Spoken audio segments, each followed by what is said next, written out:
Here's a tip that could make or break your next job interview. When you're preparing your portfolio, do your homework on the company you're applying to. Imagine walking into an interview and immediately showing that you understand the deepest values and goals of that company. This might seem obvious, but it's often overlooked and can make a huge difference.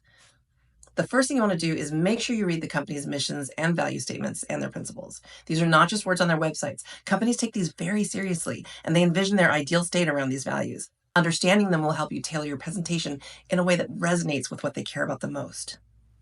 For example, if you discover that the company has a principle of bias for action, think about projects in your portfolio where you demonstrated this principle. Maybe you had a situation where you had to make a decision based on directionally correct data because there wasn't enough time for in-depth testing or research. Highlight how you weighed the risks versus the benefits of moving quickly. This not only shows your ability to make fast, informed decisions, but also shows that you're aligned with their value of taking swift, decisive action when it's necessary. It's also essential to show how you advocate for the customer. As designers and researchers, our primary role is to be the voice of the customer. Explain how, even when you make quick decisions, you're always considering the impact on the user.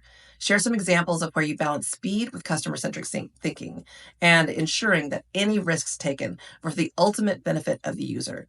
This demonstrates that you're not just a skilled designer, but also someone who deeply cares about the end user's experience.